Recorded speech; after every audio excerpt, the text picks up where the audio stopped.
mi nombre es Alfredo Menéndez, soy jefe de sostenibilidad y mejora continua aquí en EDP. Nada, bienvenidos a nuestra casa. Este espacio lo llamamos Ágora y queremos que sea un espacio abierto a Oviedo, abierto a Asturias, o sea que bienvenidos a vuestra casa. La vez anterior estuvimos en el auditorio porque esta es la tercera sesión de este foro, la segunda que hacemos en EDP, la cuarta si contamos la presentación, ¿no?, en Avilés. Pero bueno, sería la segunda que hacemos aquí. La primera la hicimos en nuestro auditorio. Ahora nos hemos venido a un espacio un poco más pequeñito, pero yo creo que más entrañable. No me comparéis con Ontier, no hemos decorado tan bien, pero bueno, creemos que es un espacio que nos va a permitir hoy tener pues, una jornada de debate, de compartir, de hablar. Pues si ya hemos hablado de la E y de la S, pues hoy vamos a hablar de la G, vamos a hablar del buen gobierno, de la gobernanza. Entonces hoy tenemos aquí a ponentes expertos que nos van a hablar, pues, nos van a hablar de ética, nos van a hablar de compliance, nos van a hablar de integridad, seguro que nos van a hablar de due diligence, de diligencia y de muchas más cosas, bueno, pues que están viniendo, que ya están y que van a marcar muchos de los procesos, muchas de las actuaciones que todas las organizaciones vamos a tener de aquí al futuro. Nada más. Roberto, the floor is yours. Muchas gracias, Alfredo. Bueno, muchas gracias. Y lo primero es disculpar a Guiomar, porque hoy me toca un doble papel. Intentaré moderar un poco, o por lo menos interpelar un poco a las personas que ahora os voy a presentar y daros la bienvenida, que esto os la doy en nombre del club. ¿Vale?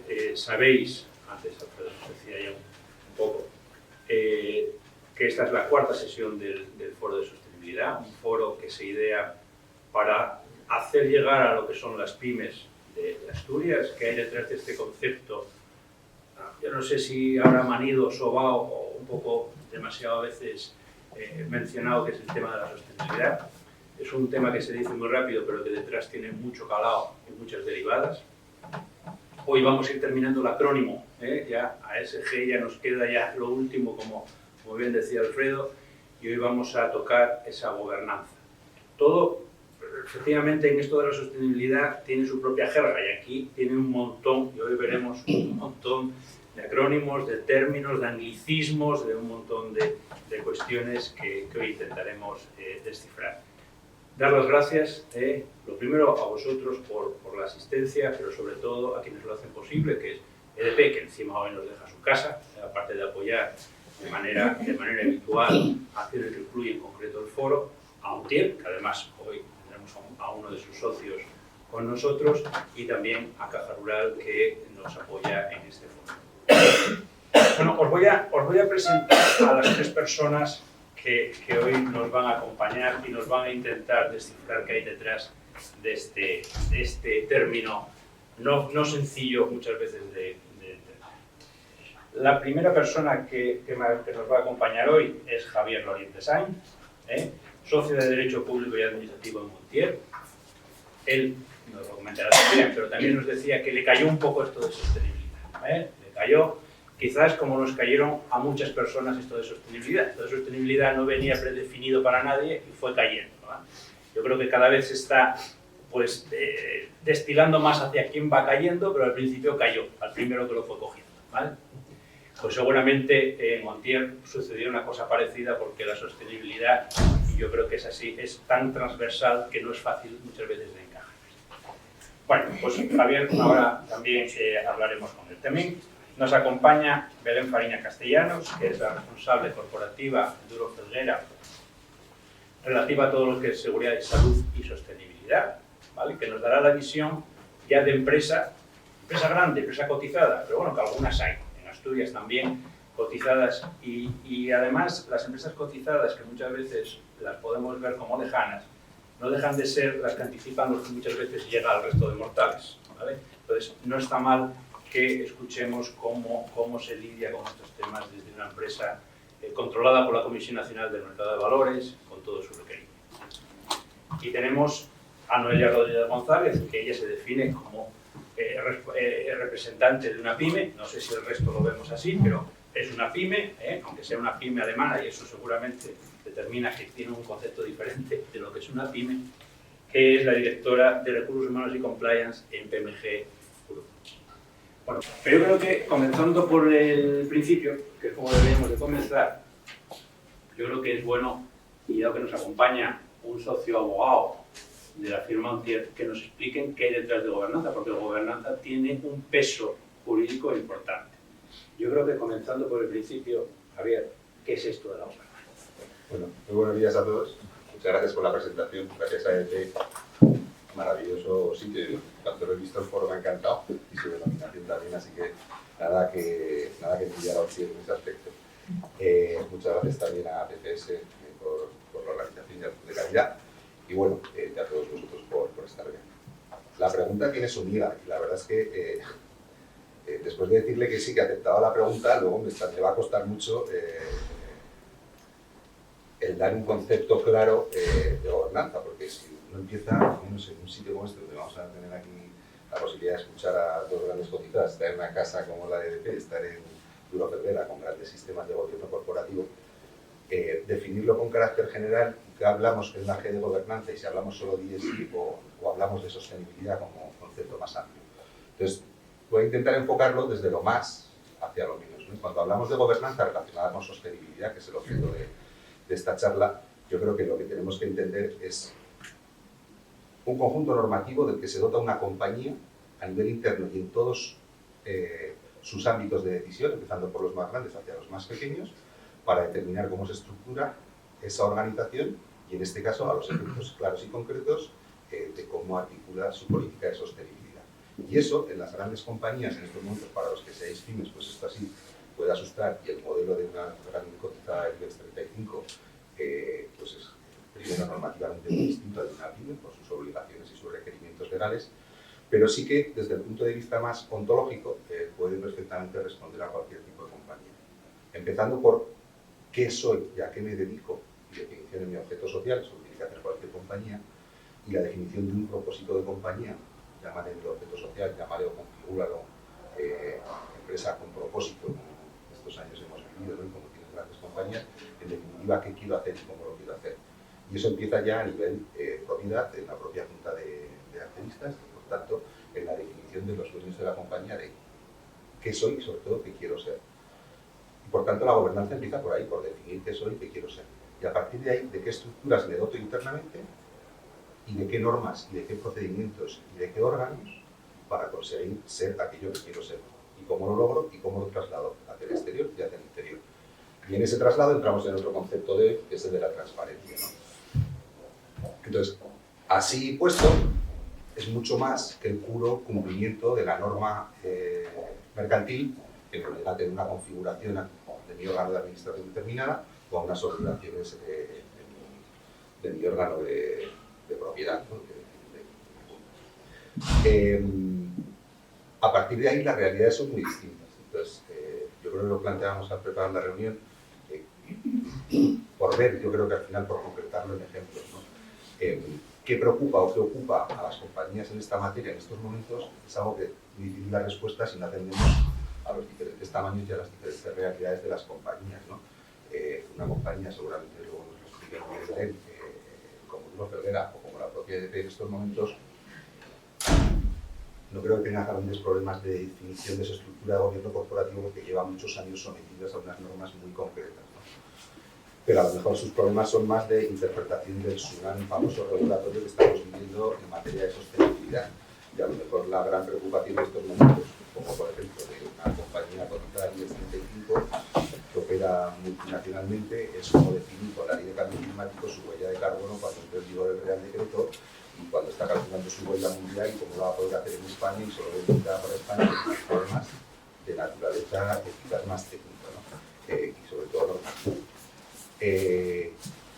Sin embargo, para la mediana empresa española que de repente este año se ha encontrado con que su auditor de cuentas le ha dicho que el año pasado, a 31 de diciembre, era el segundo año consecutivo que tenía más de 250 trabajadores de media en plantilla y que no le firma las cuentas anuales, sino presenta su estado de información no financiera, pues esa mediana empresa cae en shock y aterriza en una realidad que le era totalmente ajena hasta antes de ayer, ¿no?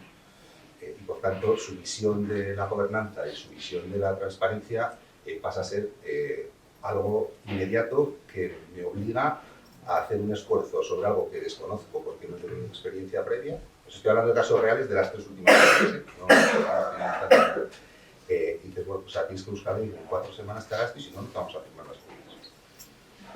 O hablas con esa pequeña empresa que quiere concurrir a un proceso de licitación de una entidad local española que, bueno, pues tal como está configurada la ley de contratos en estos momentos, ha decidido que el 10% de los puntos de la licitación está vinculado a un totum revolutum de sostenibilidad.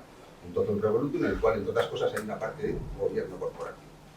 Y es un tío tan extraño que lo mismo vale una certificación de la ISO 26000 que un informe del Compliance Officer si lo tienes, o un informe de un tercero que te diga si tienes un código de conducta.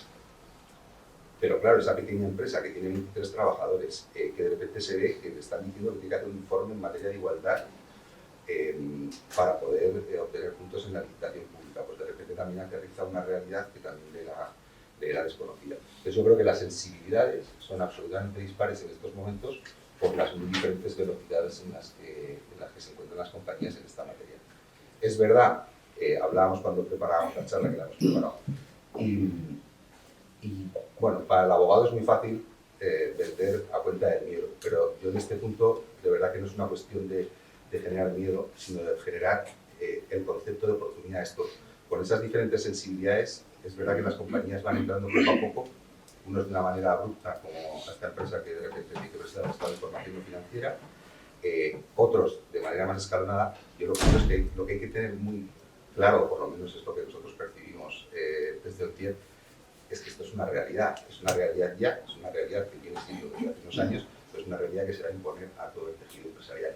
Y que por tanto esos sistemas de gobernanza, ese consejo integrado por consejeros independientes, esas prácticas de buen gobierno corporativo, esas estructuras vinculadas a la sostenibilidad, tanto en el órgano de administración como en los órganos de dirección, bueno, eso que vemos en Duro Felguera, eso que vemos en EDP, eso que vemos en la página web de Iberdrola, etcétera, es algo que cada uno en su medida y cada uno en su realidad y en sus circunstancias vamos a tener que ir involucrando en nuestra gestión.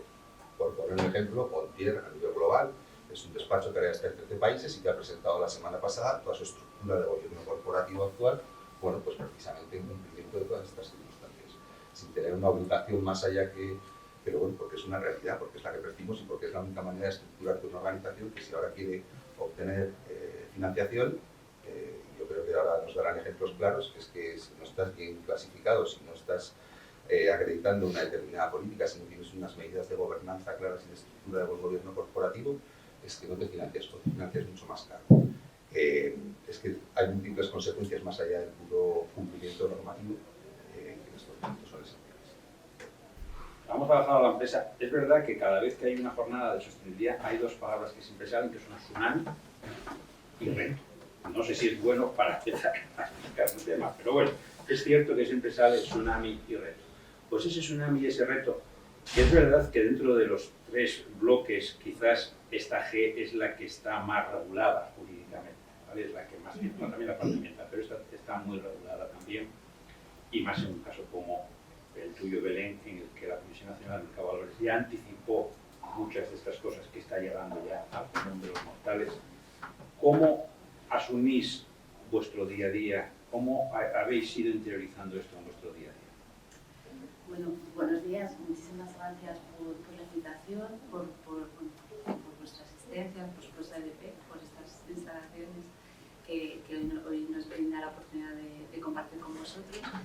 Y bueno, la verdad es que, como bien decís, las empresas cotizadas pues ya tenemos un foco desde hace mucho tiempo, porque tenemos un organismo regulador, que es la Comisión Nacional de Mercado de Valores, que yo creo que ya se anticipa desde hace muchísimo tiempo a todo lo que está, al famoso tsunami normativo regulatorio que tenemos actualmente.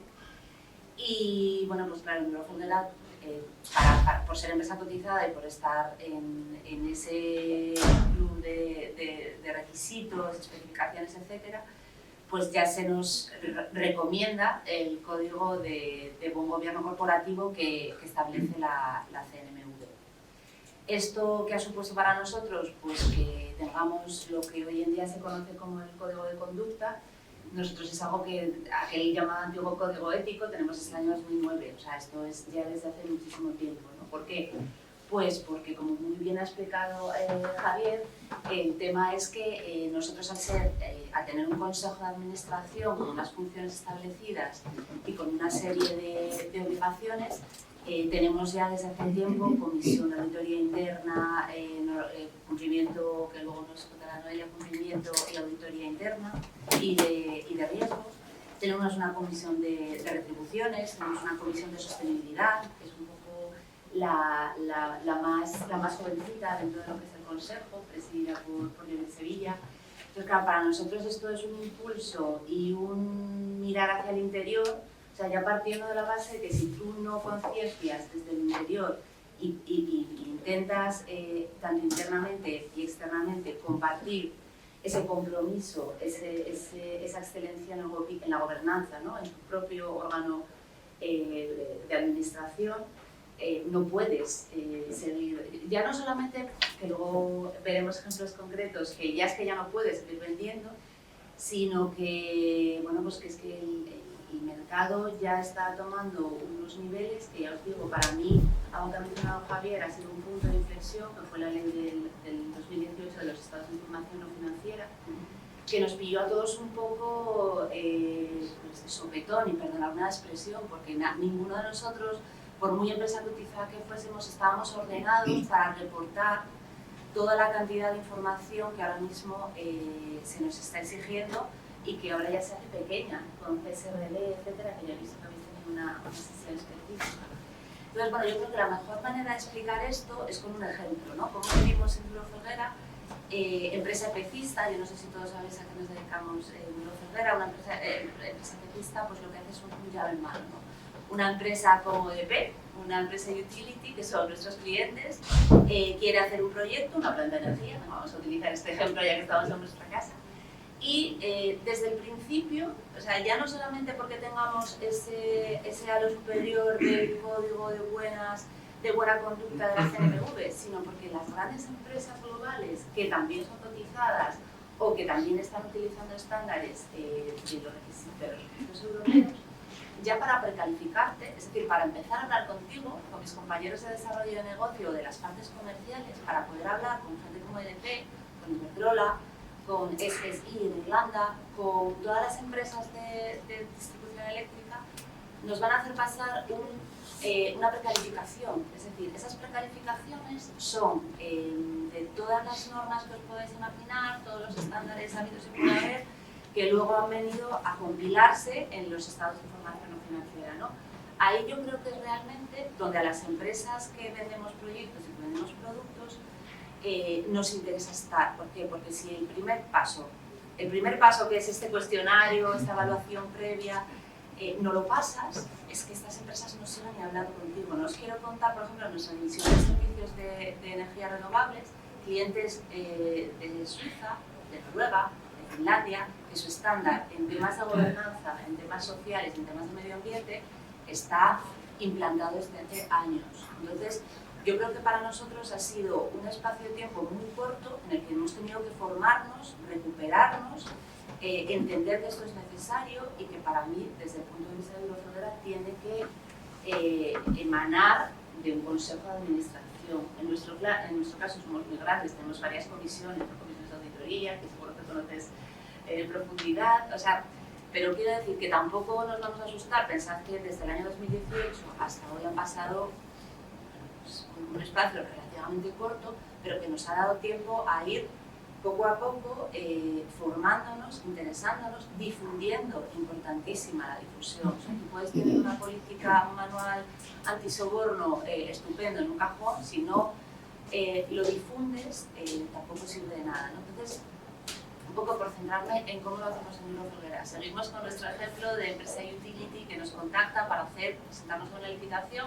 Hemos pasado ya el escollo de que la empresa grande nos hace la evaluación. Muchas veces se subcontratan auditorías de cliente, conocéis pues, plataformas como Aquiles, Repro, etcétera, que básicamente lo que hace la gran empresa es a la empresa que está accediendo a su licitación hacer una auditoría de 3 días controlándole todos sus parámetros de gobernanza, de medio ambiente, social, etcétera.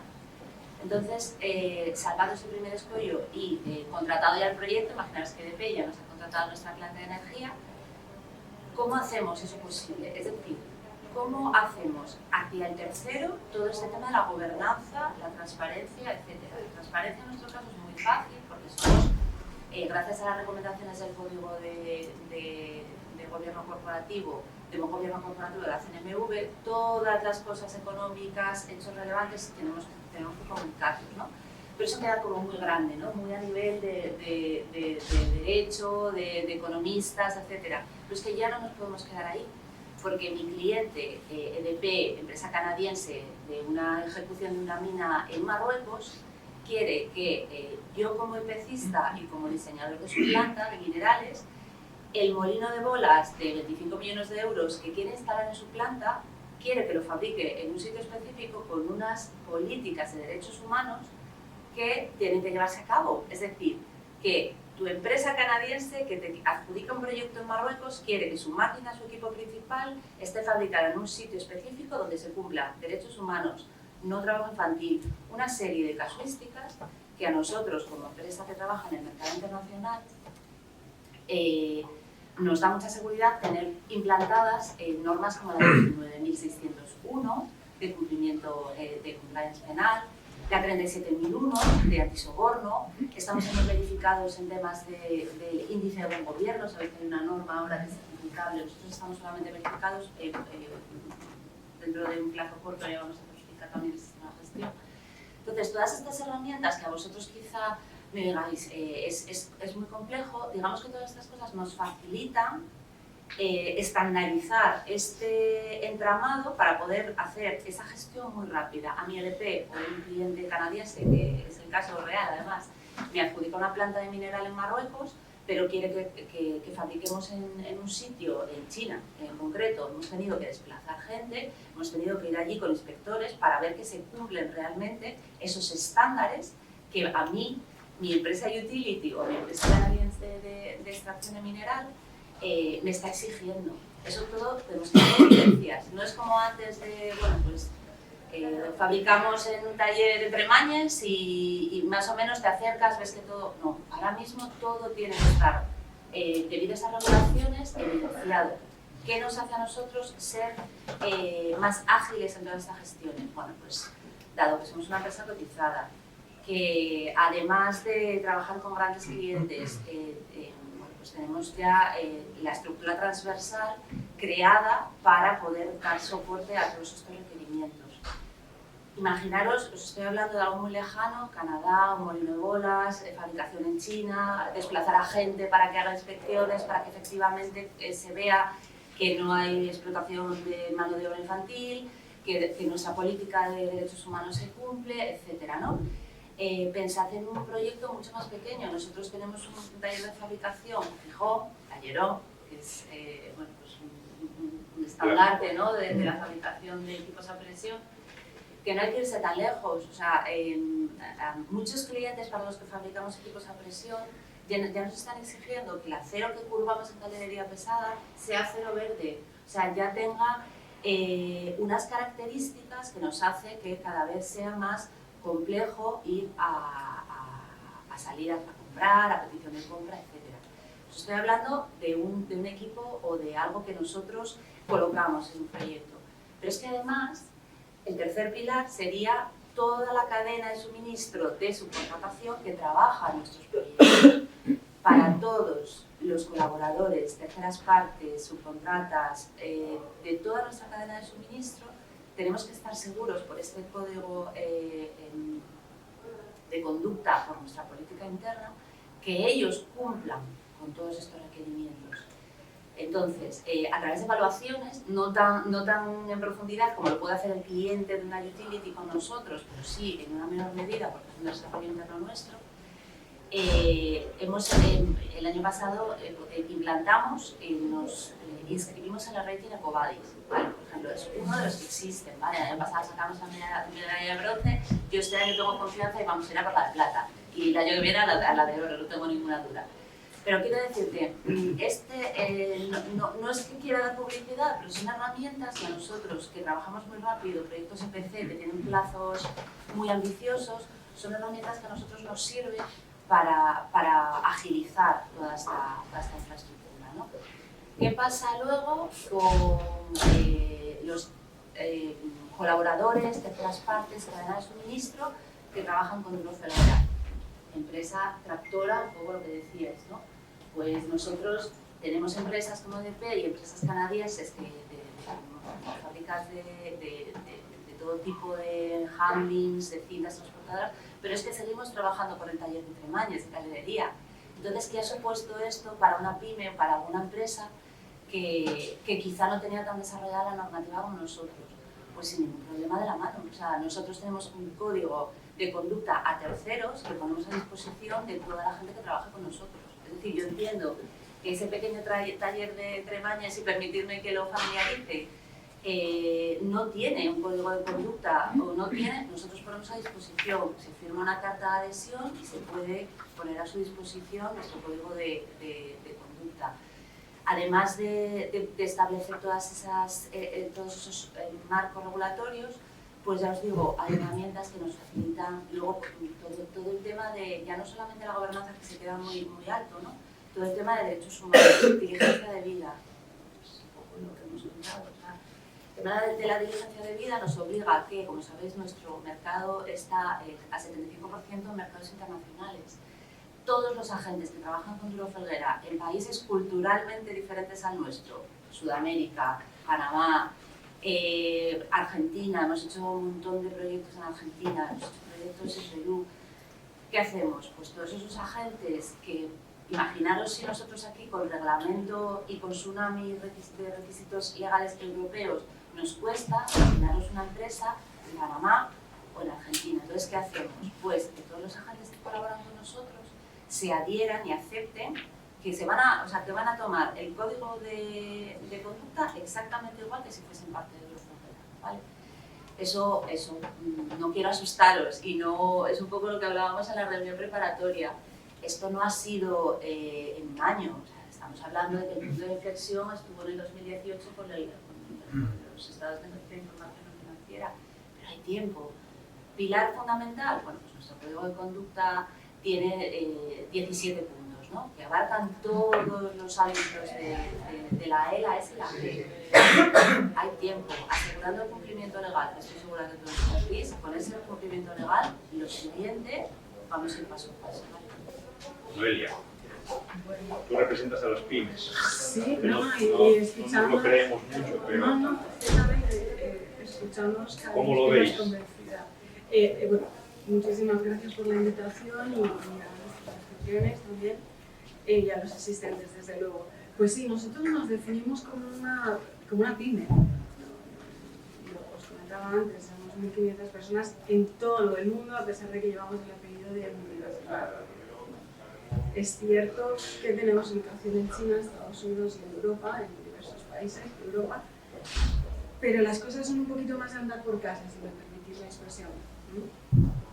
¿Y cómo llegamos nosotros aquí? Pues también así como que nos cayó en la mesa, ¿no? Una llamada. Es cierto que los países anglosajones, nosotros somos alemanes, estamos en el sector de automoción, somos proveedores de piezas, ¿vale? Para empresas que a su vez son proveedores de los grandes o nosotros proveemos directamente a los grandes. Grandes me refiero a OEMs, Volkswagen, Stellantis, Renault, ahora mismo Horse, ¿vale? Pero también otras por el medio, ¿no? Que, pues, por ejemplo, montan las cajas de cambio con las piezas que nosotros les fabricamos y estos a su vez suministran a los grandes, ¿no? Nosotros estamos, pues, una expresión muy de aquí, que en el último palo del gallinero, ¿no? En esta cadena. Entonces, la realidad es que esto nos cae porque nos lo exigen los clientes. Nada más. Así de sencillo. Y nos cae así ya, pues, en torno al año 2012, 2013. En aquel momento lo que hicimos fue un análisis un poco en línea de lo que explicaba Javier, ¿no? Bueno, ¿cuál es nuestro negocio, dónde tenemos nuestros riesgos y qué nos exigen nuestros clientes? Y tras ese análisis de riesgos, casi todos manejamos de alguna u otra manera en las diferentes áreas de nuestras organizaciones, pues creamos un código ético, un código de conducta con 6 principios básicos que hasta la fecha nos han permitido englobar absolutamente todo lo que ahora está tan de moda o todo este tsunami, ¿no? que acaba de llegar, así sin más. Desde el origen, y ya no solo por la normativa reciente de inteligencia de vida, etcétera, etcétera, desde el origen hacemos partícipes a toda nuestra cadena de suministro, porque a nosotros eran nuestros clientes quienes lo estaban demandando como parte de su propia cadena de suministro, ¿vale? Tenemos nuestro propio código como pyme, válido en todo el mundo. Tenemos 6 principios básicos que acogen todas las áreas, de todas las letras, de todas las siglas que se nos pueda ocurrir, y tenemos a su vez un código que llamamos el código de los proveedores. Les integramos, evidentemente, como decía Belén, en todo el proceso si es necesario, porque bueno, una de nuestras plantas está aquí en Mieres, y nosotros hemos tenido, recuerdo por normativa americana simplemente, donde nuestros clientes era General Motors, cotizado en Estados Unidos, y bueno, pues teníamos que certificar que los minerales que utilizábamos pues no eran de los minerales en conflicto, que venían de la República del Congo, un país pues con guerras y pues, supuestamente financiaba a grupos terroristas. Pero no es tan complicado porque se puede hacer, lo digo de verdad, ¿vale? En muchos casos incluso nuestros propios proveedores ya tienen sus sistemas. Poco más os puedo decir porque nuestro sistema es tan sencillo como este. Tenemos ese código ético donde nuestros jefes, ¿vale? Hacen una declaración pública de cómo quieren que se hagan las cosas dentro del grupo, y cuando digo cómo quieren que se hagan las cosas es pensar con cierta ética, que nunca pensamos en hacer las cosas legalmente, porque eso ya lo tenemos que hacer. No sé si me explico, esto es algo que siempre me gusta diferenciar, porque tendemos a pensar que esto es algo muy de normativa, y en nuestro grupo siempre lo hemos enfocado más como una cuestión de cómo queremos comportarnos como empresa. La palabra ética tiene más peso que la palabra legal. De ese compromiso y de esa declaración hacia nuestras propias personas, ¿vale? Que no tanto hacia el exterior, comenzamos internamente, van surgiendo los diferentes compromisos. Información, formación a los empleados, una pequeña estructura. A priori yo estoy en la cabeza de esa estructura, pero cuento con un colaborador en Estados Unidos, otro colaborador en China, y inevitablemente allí necesitamos un soporte. Y poco más os lo digo, no se puede llegar haciendo las cosas paso a paso y con cierta lógica. Trabajamos desde hace mucho tiempo con plataformas como la que tú comentabas, EcoVadis, DNQC, OpenES, es decir, todos nuestros grandes clientes, ¿vale? Nos auditan a nosotros a través de esas plataformas, y es cierto que cada vez tiene más peso, ¿vale? De cuando yo comencé con estos temas allá por el año 2012 a día de hoy, yo no diría que nosotros no vayamos a poder estar en el mercado, ¿vale? Si no alcanzamos determinado rating o determinado nivel en EcoVadis o en cualquiera de las otras plataformas, pero sí es verdad que cada vez tiene más peso, y si me permitís una opinión personal, cada vez tiene más peso porque la sociedad cada vez lo demanda más. Decía antes, es una moda, pasajera o no, pues no lo sabremos, esperemos que se quede, ¿no? Que detrás hay algo importante, pero es lo que es nuestra experiencia. Es cierto que la legislación está ahí. Recuerdo cuando estábamos hablando por una vez una reunión con un jefe de policía que yo decía, no, es que nosotros somos muy legales. Y decía, no se puede ser muy legal, o eres legal o no legal. Es decir, esto no puedes aquí elegir el grado de legalidad, ¿no? Pero sí que es verdad, yo sentándome a lo mejor ahí, que puedo entender que toda esta legalidad al final se está convirtiendo en una traba, ¿vale?, para hacer negocios. Desde tu punto de vista de pyme, ¿es una traba? ¿Se puede hacer de manera sencilla? Para vosotros, ¿cómo lo veis? ¿Como una traba, como una oportunidad, como algo que está ahí y hay que cumplir? ¿Y cuál crees que es el consejo para tomar este tema? A ver, evidentemente, si hay un marco regulatorio, nosotros estamos sometidos a ese marco regulatorio como cualquiera, ¿vale? Pero ya lo estábamos antes, es decir, con otra tipología de normas, por lo tanto eso no nos puede pillar. Punto número 1. Punto número 2, ¿se pueden hacer las cosas de una manera sencilla? Yo creo que sí, y paso a paso, ¿vale? Es cierto que empresas como puede ser Cualquiera, otras que estén cotizadas, es una historia muchísimo más compleja que la nuestra.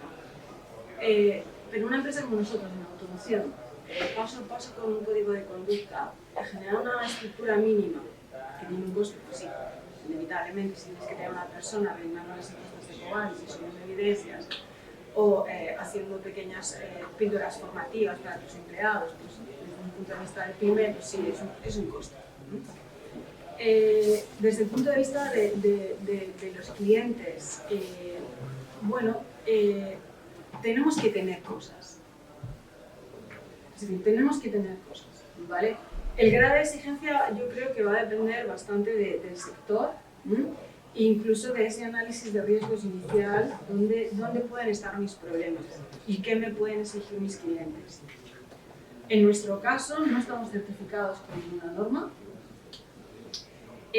Sí estamos en buenos ratings en muchas de las plataformas que utilizan nuestros clientes.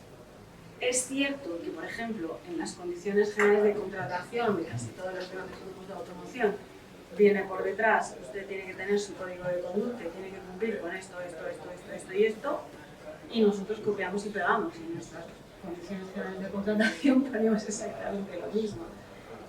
Parece complejo, sencillo, no sabría muy bien decirte, pero es como lo estamos haciendo y a día de hoy seguimos operando en el mercado, ¿vale? No es una traba, no lo podemos ver así. Es algo que la sociedad está demandando, se traslada a un marco regulatorio y recuerdo una de las reuniones del grupo de compliance del Club de Calidad donde debatíamos cómo convencer a nuestros jefes de que era necesario pues, entrar a estos temas, ¿no? Y es que la conclusión es que está de moda y vende, perdonad que sea así. Entonces, empresas que realmente quieran estar ahí, que tengan una buena imagen para sus empleados y para la sociedad, pues si empiezan a introducir alguno de los elementos de la G, de la E, de todas las siglas, va a venir muy bien, por decirlo de una manera muy coloquial. Pero se puede hacer de una manera sencilla. Sí, yo creo que sí. Retomando lo que te comentaba, yo creo que, lo hablábamos antes tomando café, yo creo que la sostenibilidad en estos años, que no han sido muchos, pero sí que ha evolucionado. Ha pasado un poco de la poesía, ¿vale? Yo creo que antes era más poesía, y ha pasado ya a la realidad, es decir, de repente ya la tengo ahí y me influye de una manera significativa en algunos, muchos.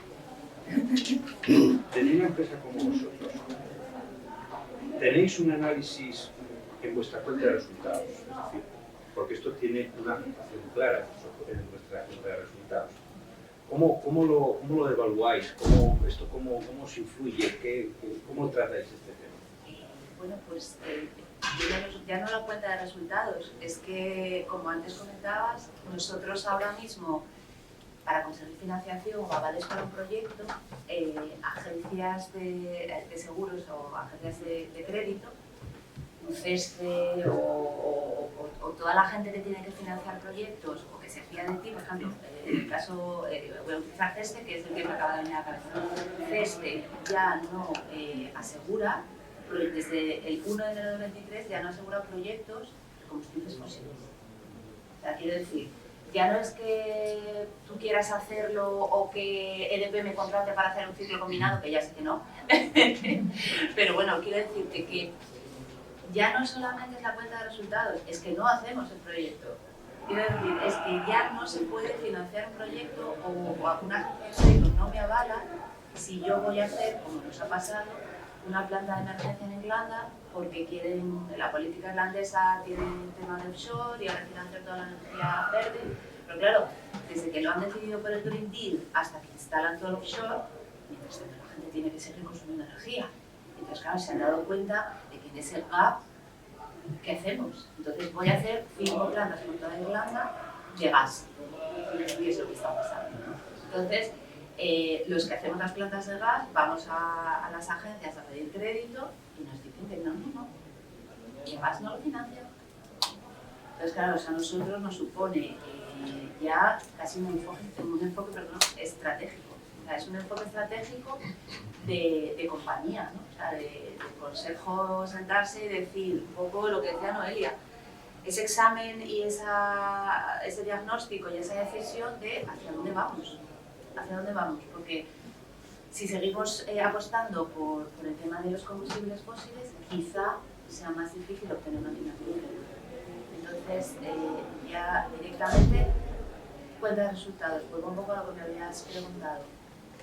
Piensa que un capítulo de los estados de información financiera que verifica un tercero, sabéis que en España fuimos pioneros en las verificaciones por terceros, que ahora ya es obligatorio. Quiero decir que nosotros nos llevan verificando desde el año 2018 agencias externas, Big Four en su mayoría. A Javier le hace gracia. Tienen un nicho ahí. Entonces, claro, hay un capítulo específico de OPEX y CAPEX. Es decir, ¿qué porcentaje de tu negocio, de tu venta, ha estado relacionada con algún epígrafe de los actos delegados de taxonomía? Que esa es la siguiente derivada. Es decir, que ya sé que habéis hecho un... No, y hay una siguiente, después al final la presentaremos. Bueno, pues el tema es ese. Ahora, para financiarte un proyecto, ya no te piden dame megavatios, no, te dice enmárcame el epígrafe del acto delegado de taxonomía climática al que vas a hacer referencia, si no, no financias tu proyecto. Entonces, imaginaros eso lo que es para nosotros, o sea, para una empresa empecista que se dedica a hacer llaves en mano para empresas como la que hoy nos invita. O sea, es un planteamiento estratégico de compañía. Puedo apuntar ahí, lo digo por entender porque es lo siguiente, no vale que tenemos unas cuentas anuales, unos estados financieros homogenizados a nivel mundial desde hace mucho tiempo y todos claros, esto ya está en trabajo y se verá aquí en la próxima sesión y será lo próximo, la forma de computar y de medir y de cuantificar esa información no financiera y trasladarla a un resultado contable de la compañía. Y eso no va a tardar tanto. No, bueno, es que de hecho el enfoque de doble materialidad, y perdonadme que os interrumpa, es financiero. Entonces, quiero decir, ya no es que seamos una cotizada y nos estemos inventando cosas, ¿no? Es que ya está aquí. Ya está. Y solo otra puntilla vinculada con la gobernanza. Ejemplo también, bueno, que hemos vivido relativamente recientemente y un poco al hilo de lo que comentabas desde Euroferquera. Claro, es que si yo me estoy financiando a un X porcentaje por un organismo multilateral en un proyecto de fuera y esa financiación está vinculada a una serie de criterios y de repente resulta que yo tengo diferentes procedimientos sancionadores abiertos en España o en Europa en diferentes materias, en materia de, voy a poner dos ejemplos reales, de tráfico. ¿Por qué el Ayuntamiento de Madrid multa a mis patinetes? ¿Por qué la CNMC me tiene abiertos varios expedientes de competencia? Pues oye, además de defenderme de las eventuales sanciones o de impugnar o de alegar, resulta que ahora viene mi banco de no sé dónde y me dice que me va a cobrar un 1,5% más de intereses porque ha visto en prensa y en la web de la CNMC que estoy abierto, que estoy incluso en 3 procedimientos por vulneraciones del derecho de competencia, que todavía no me han sancionado, pero mi banco ya me está cobrando un 1,5% más. Y esto es gobernanza pura también, y cómo tengo estructura y cómo tengo eso procedimental y cómo soy capaz de trasladarle a esa entidad financiera que pese a eso el sistema de gobernanza funciona. Bueno, pues yo creo que es el reto en estos momentos de las grandes, ¿no? Y en cuanto a las pequeñas está claro que, como bien decía antes, Noelia, es una cuestión de adaptarte a las circunstancias cada uno de reales, ¿no? Que tenga cada uno su cosa. Pues sigo contigo, Javier. Yo creo que aquí estamos hablando mucho de esas obligaciones. Y es verdad que esas obligaciones empiezan muchas veces por los grandes, grandes relativos, ¿no? Pero sí que hay unos límites que no afectan a todo el mundo. Pero sí que es cierto que ya no solamente está la regulación, sino que está el propio mercado. Es decir, en el sentido de que si mis principales clientes son grandes, al final me acaba llegando de una u otra manera. Y aquí está otra vez otra directiva europea, no solamente a la que habéis hecho mención de reporte sostenible, ¿vale? que ya pues hablaremos un poquito más porque es motivo de la última jornada, que es una directiva que seguramente va a tener mucho impacto en todos, ¿vale? en todas las cadenas de valor, que es la de diligencia de vida en materia de sostenibilidad. Es algo que está muy reciente, os veréis por ahí en la prensa y demás, y seguramente tardará, tendrá unos tiempos de entrada en vigor y de llegarnos. ¿Pero qué nos viene? Javier. Vale, lo voy a intentar resumir muy rápidamente, pero empezando temporalmente por lo más reciente. Lo más reciente es que de momento no sale. Pues la tranquilidad de los grandes que van a estar no sale a corto plazo. Y no sale a corto plazo pues porque las cuestiones de la política comunitaria y los intereses de las diferentes instituciones pues a veces son muy contradictorios, ¿no? Entonces, parecía que había un acuerdo ya a mitad de diciembre sobre, bueno, un acuerdo de mínimos y bueno, tenemos elecciones al Parlamento Europeo en breves y lo último es que tenía que haber pasado por la Comisión de Representantes Permanentes de los Estados miembros a nivel Consejo para votarlo a favor y que el Parlamento lo tramitase definitivamente.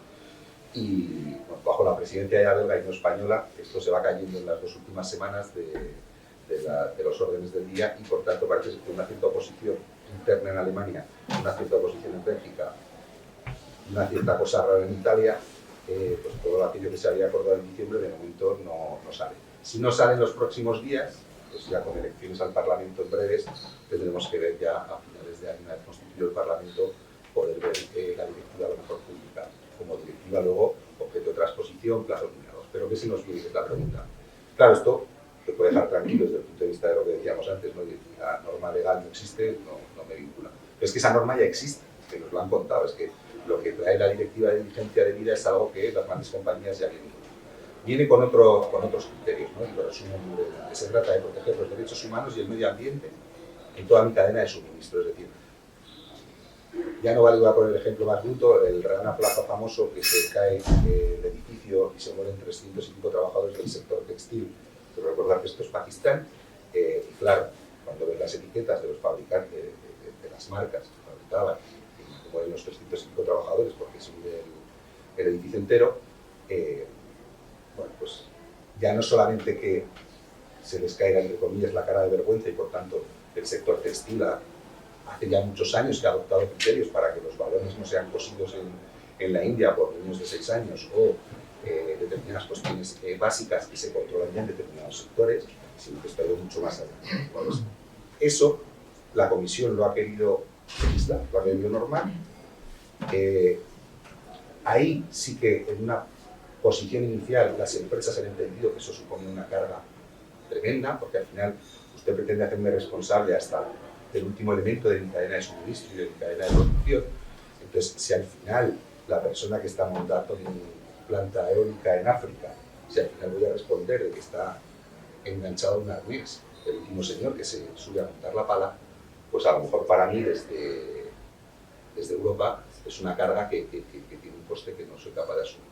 Pero hacia ahí va, es decir, hacia ahí va. Y no va quizás, yo creo que antes lo explicaba muy bien Belén, ya no va solamente al aspecto formal, aquí va a ser un poco crítico. Ya no vale, no digo vuestros casos, pero es muy habitual incluso en las empresas de servicios.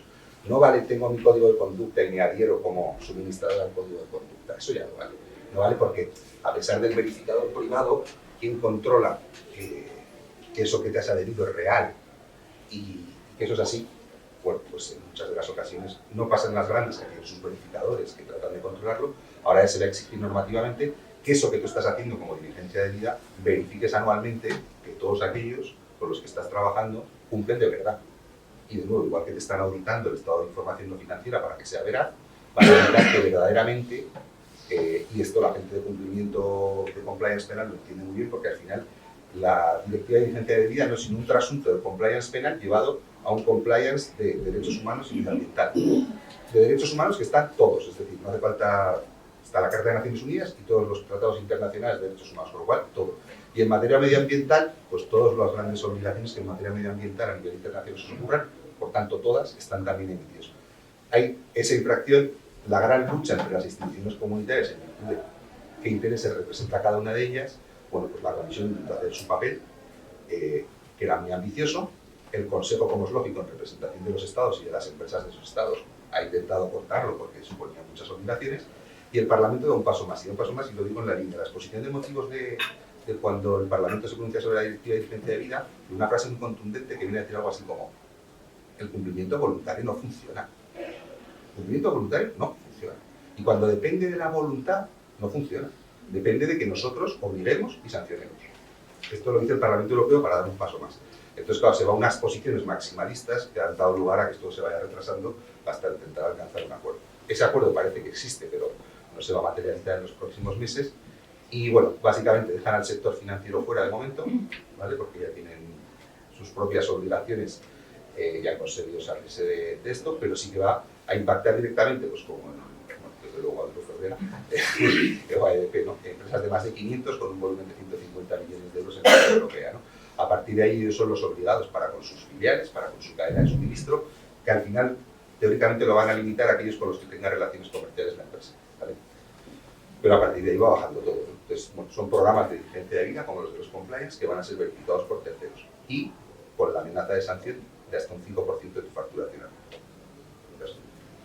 Este es el esquema de lo que se viene. Bueno, cuando vengan haremos otra jornada de foro. Punto se encuentra. Bueno, yo creo que todavía nos quedan algunas cuestiones, pero más que plantearlas, quizás nosotros, y ya que es un foro, y no son charlas magistrales, yo creo que sí que era bueno que vosotros, que tenéis vuestra propia realidad y seguramente también os podéis aportar algo, alguna duda, alguna cuestión, alguna reflexión que queráis hacer o queréis hacernos. No me lo puedo creer. Con yo, que sabéis que no me puedo estar callado nunca. Venga, Alfredo.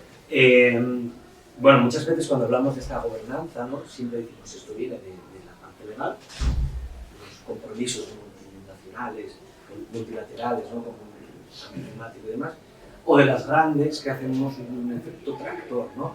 Pero aquí Belén y Noelia han hablado de EcoVadis, y por ejemplo nosotros estamos en EcoVadis también, entonces ahí también es un poco poner encima de la mesa el poder del consumidor, ¿no? Ya estamos recibiendo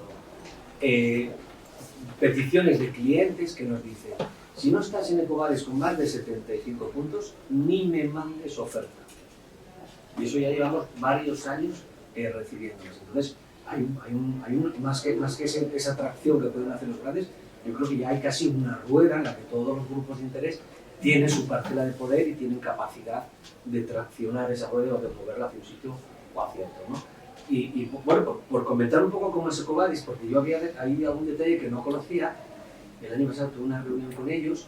EcoVadis, bueno, te mide medio ambiente, prácticas laborales, hay otro bloque que es ética, ¿vale? Y ahí entra toda la parte de la gobernanza y demás, ¿no? EcoVadis tiene un sistema que se llama 360 Watch, y ellos miran, o sea, tú reportas, pero luego ellos miran, y si encuentran cualquier cosa, te penalizan. Y entonces, bueno, yo tengo varias penalizaciones en la evaluación del EP, en EcoVadis, en ética, a pesar de que somos una de las empresas más éticas del mundo, que es Ethisphere Institute, y me dicen: no, es que esto es de esta noticia que se ha publicado en no sé qué medio portugués hace 5 años y te penaliza durante 8. Una huelga de no sé qué central. Pero si es que es una huelga en Portugal, ya, pero si te han puesto en huelga en Portugal, ¿quién dice que no pueda pasar lo mismo en una de tus instalaciones en España? O es que no, has tenido una denuncia por el tema de protección de datos de un cliente en Alemania. Pero no.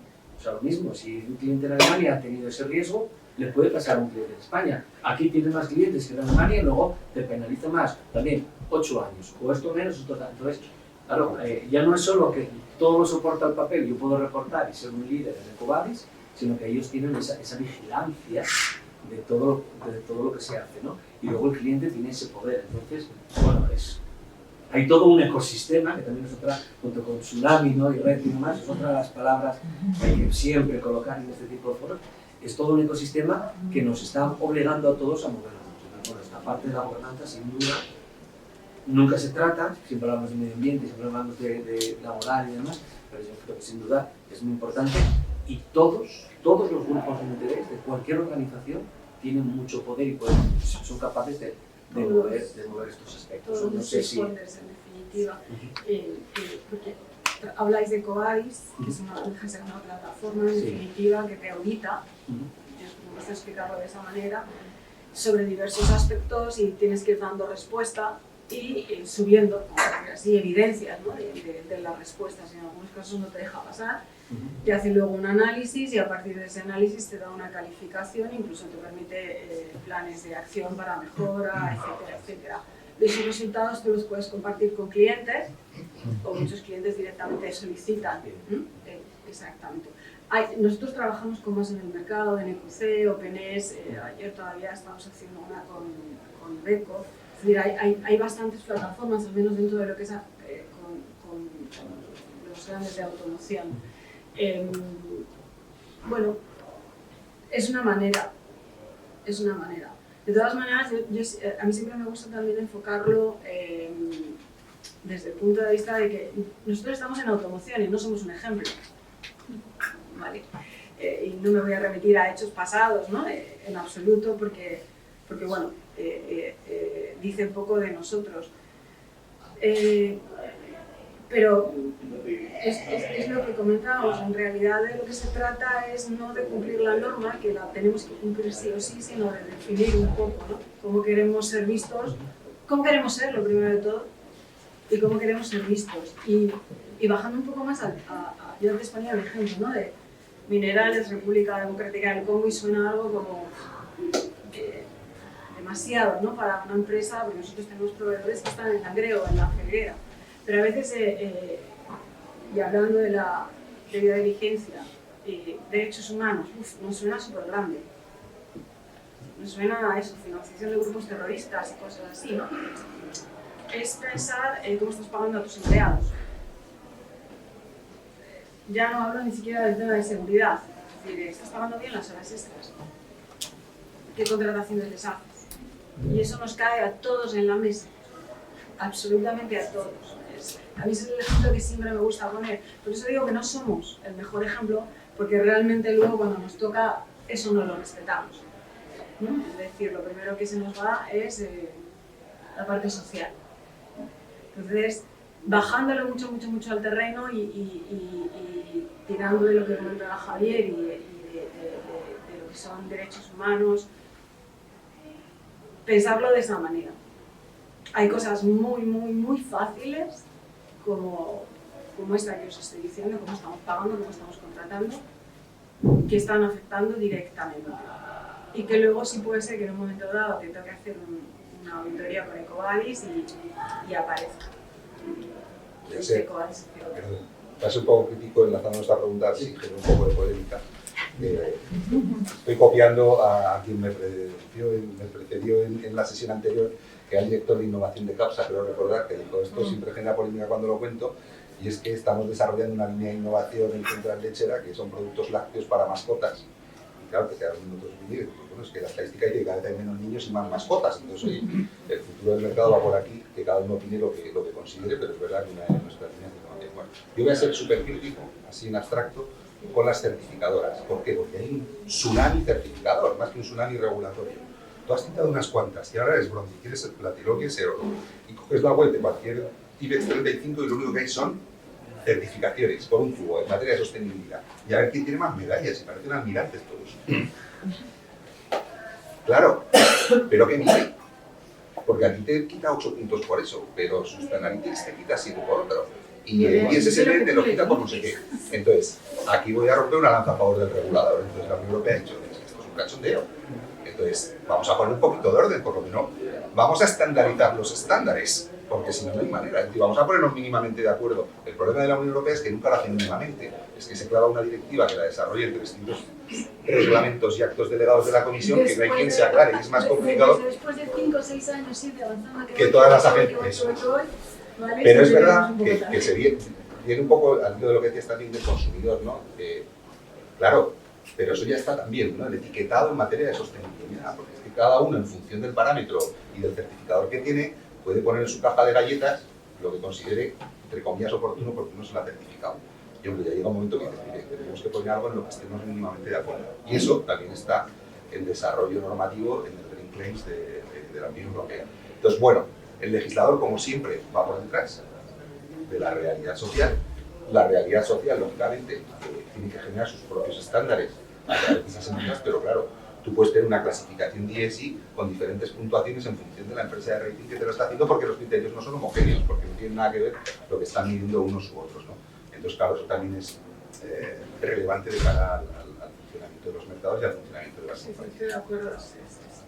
Está claro. Yo en mi caso, no porque me sienta aludida, sino a nosotros nos facilita. O sea, quiero decir, nosotros piensa que tenemos un volumen grande de proyectos con empresas muy grandes y que al final, bueno, con esas certificaciones te quitan páginas, ¿no? Si tienes un cuestionario de precalificación de 5.000 páginas, tener 4 certificaciones te quita 1.500, ¿vale? Entonces a nosotros esa inversión en recursos humanos, de el que sube las evidencias EcoVadis, que de la marinera, o sea, eso es tiempo y recursos. Entonces, ¿qué hacemos? Las certificaciones no es que sean la panacea, porque lo que decimos, simplemente es una herramienta que a nosotros nos da agilidad. Es decir, me quita mucho tiempo tener que demostrar en cada precalificación o en cada salida a licitación cómo estoy en temas de transparencia, gobernanza, teniendo la certificación, que si tengo que justificarlo cada vez que... Está claro. Temas reputacionales, como lo has dicho, los temas reputacionales ahora, cuidado, porque ya existen ratings específicos. Nosotros, o sea, tenemos varios y es como ¿de dónde lo sacan, no? Es como, ¿es imposible? Pues sí. Rascar es siempre importante. Siempre. Como cuando te para la Guardia Civil, sabes que te va a caer la misma, ¿no? Pero a mí me gusta desmitificarlo un poco, ¿no? Y por seguir con el ejemplo que decía antes, porque yo esto se lo tenía que preguntar a empresas proveedores que, como os digo, pues son 3 o 4 empleados y están ubicadas en Langreo Mira, te voy a contar el código de proveedores del grupo PMG. Vente para acá, que te voy a explicar. Además, te voy a hablar del conflicto de minerales, pues, permitidme que sea un ejemplo de la República Democrática del Congo, patatín y patatán. Te quedan así, ¿no?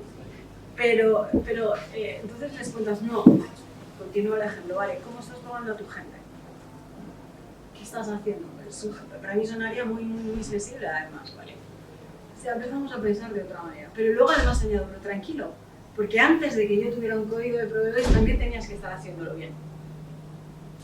Porque la ley también te iba a sancionar, ¿vale? Y a mí me gusta marcar mucho esa diferencia porque de alguna forma hay que separar entre lo que es cumplimiento legal, completamente de acuerdo, y otra cosa es cómo queremos hacer las cosas, si queremos hacerlas bien o mal. Es decir, tú puedes pagar mal a tus empleados y no te pillan, y otra cosa es que no quieras hacerlas.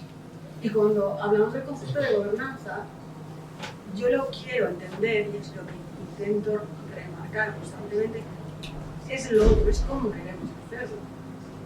¿Vale? Y a partir de ahí, pues nuestra imagen hacia el exterior, hacia nuestros clientes, hacia nuestros empleados, que es muy importante, hacia nuestros potenciales candidatos, que ahora también es algo muy, muy importante entender, saber dónde voy a trabajar y cómo está posicionada esta empresa. Pero bueno, los que somos pequeños, insisto que nosotros a la hora de Grupo Cerquera somos muy pequeños, hay algunas cosas que nos tocan muy poquito, y en cambio trabajamos mucho con locales que se ven muy imbuidos en estos temas y se asustan, ¿no? Y lo que decíamos en la reunión preparatoria, a mí me gusta bajar el nivel de susto para que nadie piense que esto es inalcanzable y que hay que empezar por temas que seguramente ya se están haciendo bien. Seguramente ya se están haciendo. Y simplemente por respecto de las medallas, pues, aquí tenemos muchísimos, generalísimos y todo, ¿no? Es cierto que luego también tiene que haber un posicionamiento de la empresa de saber qué medallas quieres y para qué las quieres. Y no hace falta otras más, pero tienes que tomar esa decisión. Yo tengo aquí 9, mi 14, mi 18, tengo no sé qué otra más y ya está. Oye, ahora me están preguntando para la no sé qué. Ni la tengo ni la quiero, porque yo ya estoy cubierto. O bueno, o depende, porque te llega alguien y te dice, o la tienes o sales fuera de esto. Bueno, entonces es una decisión estratégica, ¿no? Pero no es tener medallas solo por tenerlas, sino que hay que tener las justas, pero que luzcan bien. O sea, hay que sacarles lustre. Las que necesitas, Claro, exactamente. o sea, las básicas, ¿no? Bueno, quizá a lo mejor pues sí que tengamos que tender a que haya una que las aglutine todas, ¿no? Nos sumamos la 9 más la 14 más la 18 y por lo menos esas tres que suben ahí, ¿no? Y tengamos una... Sí, que la Unión Europea se decida finalmente. Exacto.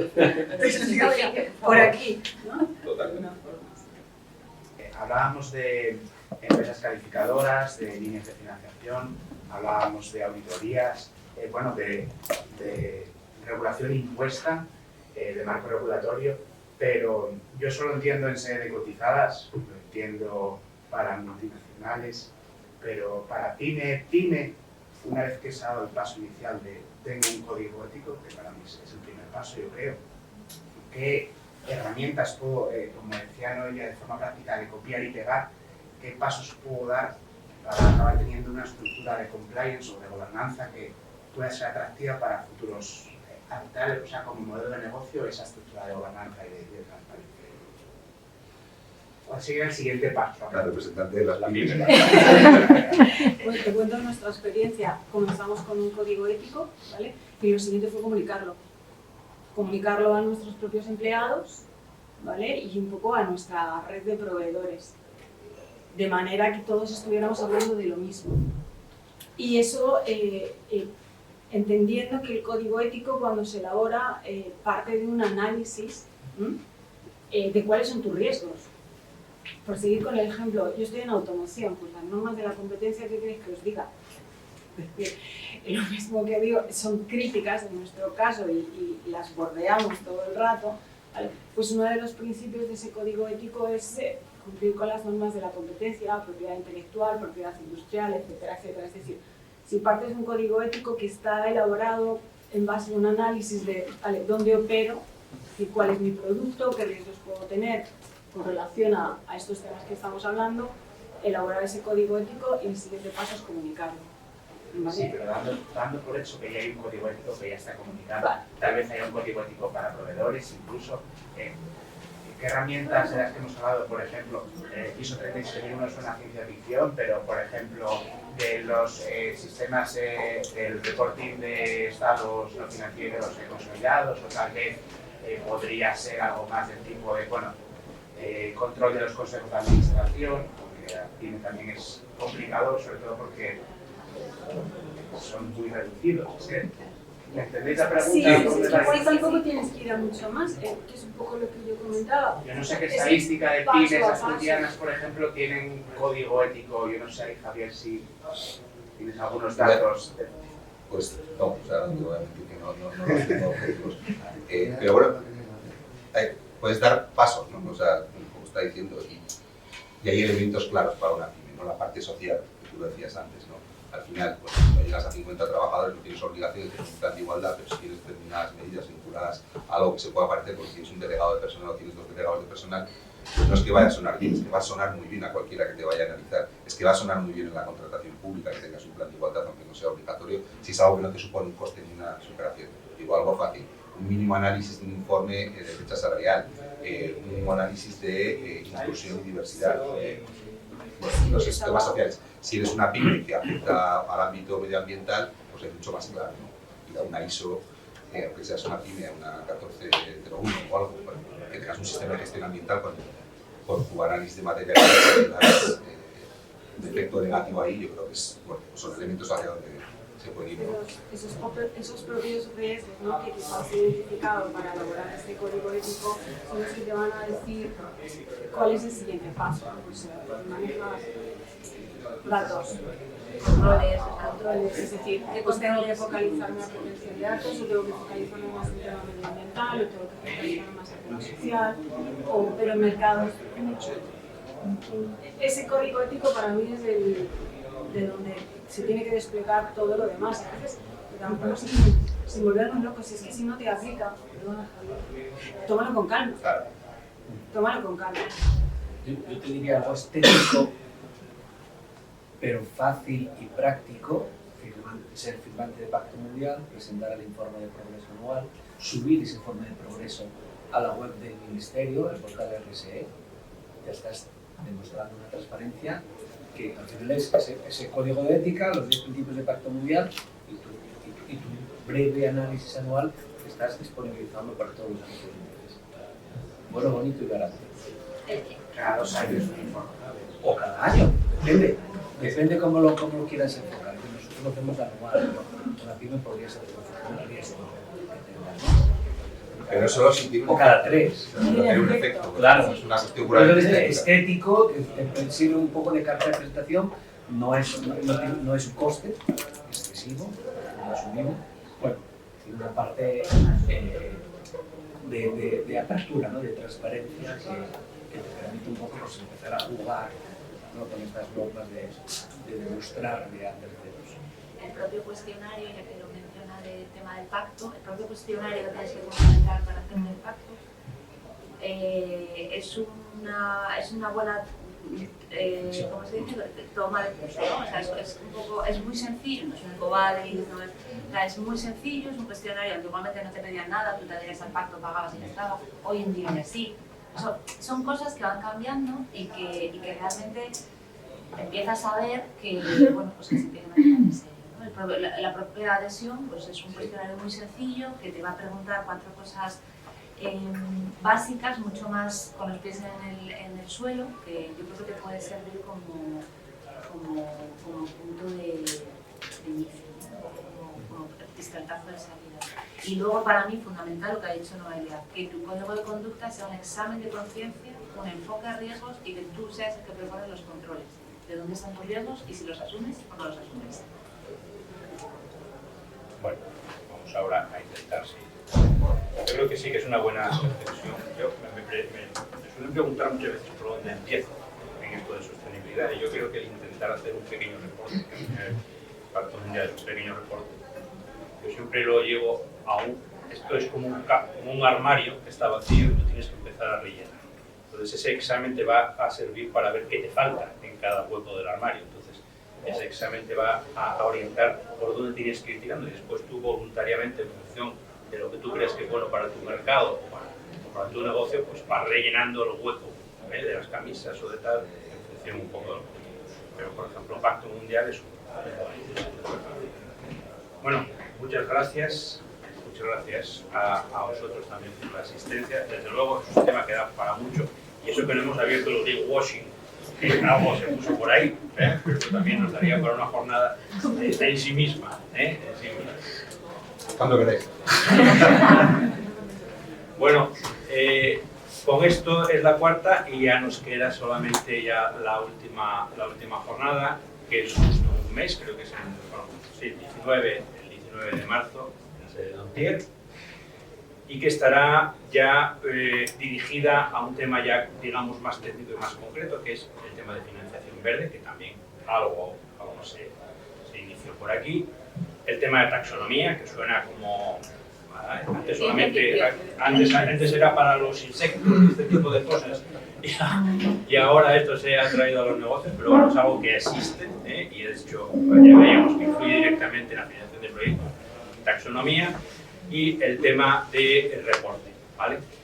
Para ello contaremos además con una persona de EFRAG, otro de los acrónimos dentro de esto, pero bueno, es la persona que España tiene haciendo todas estas leyes, por lo tanto seguramente nos dirán cosas interesantes, así como empresas que nos dirán sus iniciativas y cómo es su día a día en esta financiación, ¿vale? Pues nada, muchas gracias, pues desde luego es un tema que vemos que da para foro, entonces bueno, muchas gracias, hasta la próxima.